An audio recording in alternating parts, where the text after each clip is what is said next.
Thank you. And David and I independently have prepared presentations, so we'll cross over, but I hope probably coming from slightly different angles. And the first thing I wanted to say really was that the title was given to me.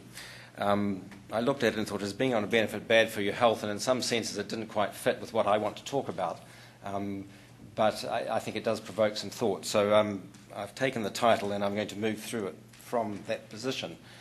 A couple of questions which I perhaps will respond to right at the beginning because I think they're important. The question of worklessness, it's one of those words which the spell checker doesn't know about, so it's always got a red line underneath it.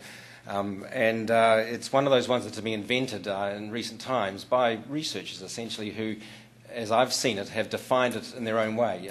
It's become, and there are two definitions that I've seen, either people who are out of work, and that's paid employment for more than 6 months, or another group tend to use 12 months. So you can choose. But it is about people who are out of work, and it's about paid employment.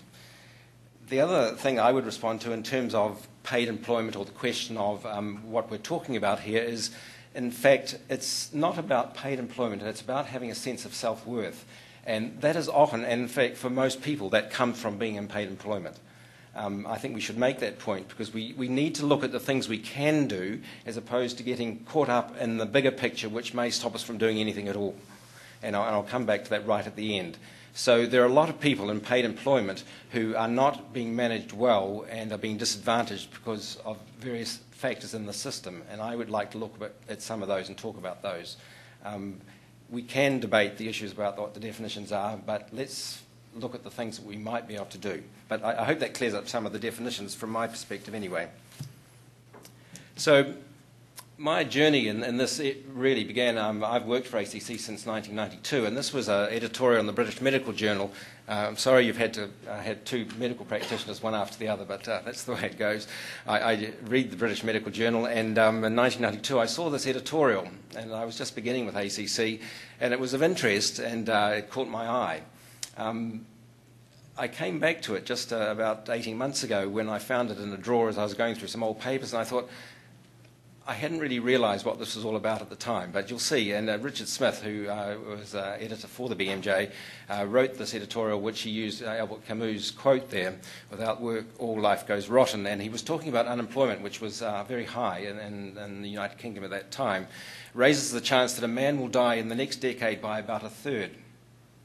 And for those in middle age with the biggest commitments, the chance doubles. The men are most likely to die from suicide, cancer, and accidents and violence. And that's a pretty powerful statement, really. And as I said, it sort of went over the top of my head in 1992. But when I came back to it, I thought, wow, I should have listened. And the question for me then is why? Why am I interested? And I'll tell you just a little bit about my personal experience working for ACC, and particularly in the early years. It was interesting for me to hear David Cagle, who's been one of the chairs since I've worked with ACC, talking about some of the things. And one of the things he talked about was, he used that word which I shouldn't use, but I will just because he did, the tail group. People who had been on ACC for more than a year, and talked about the change that had happened there. And I was very much involved in some of those changes. And that was my personal experience of meeting with one-on-one people who had been on ACC for a long period of time.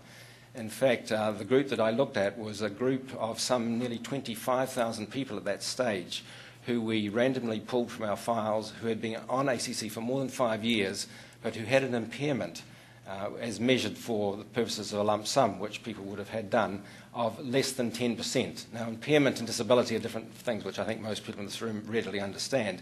But nonetheless, to say an impairment of less than 10% meant that the sort of injury that had been recorded is likely to be a relatively minor one. These aren't people with traumatic brain injury or spinal cord injury. These are minor musculoskeletal disorders. So looking at that group of people off work or on ACC for more than 5 years, in fact, was the cut-off we used, and had an impairment of less than 10%. And then we pulled them one by one. We used paper-based files in those days, and I went with a group, a psychologist and an occupational therapist and myself, and we sat down and pulled those files in the branches and read them from back to front. They were paper files, and they were filed sequentially, so you started at the back and you went over page by page until you got to the front, and you summarised. And then you went through the process of thinking, well, what was going on here? Could we change anything? Should we do anything? And in fact, we went out to those people and eventually interviewed and saw them with their general practitioners. And they were very difficult discussions. They were very sad people on the whole and not very healthy. And it really struck me quite strongly. There were some tragic things happening. We saw that people were being given mortgages from banks based on the fact that their ACC earnings or replacement was thought to be for life, that this was a permanent thing, that these people were always going to have this income. Now, of course, as we came along to say, well, we couldn't quite understand why you still needed to be in receipt of a benefit from ACC or weekly compensation, we were threatening their whole life, that things were going to fall down around them. So it was a very stressful time, very difficult interviews that we had. And from that, I thought there must be some better way of doing things. And the first thing I looked at was, well, what is the evidence? What can I look to give me some basis for doing something, and went to the evidence. And roughly for me it came into three areas: compensation and health, the question of work and health, and then the question of early intervention. So those are three slightly different things. The last one's about, okay, can we do anything about it? Does it make a difference? But the first two are around the question of whether compensation per se, that is the way that you manage somebody out of work, makes a difference to their health, as opposed to the question of just being out of work. The Australian Faculty of Occupational Medicine wrote a document back in the year 2000 which was described as compensation, injuries and health outcomes. And that was interesting. They had some evidence, in fact, about compensation per se made a difference to your health outcome. And it came mostly from South Australia, where you have a system where there can be compensated and non-compensated injuries, which are essentially identical, so you could match. And the papers were mostly around back injuries. They looked at the question of how long somebody was off work with a back injury, whether they were being compensated or not compensated.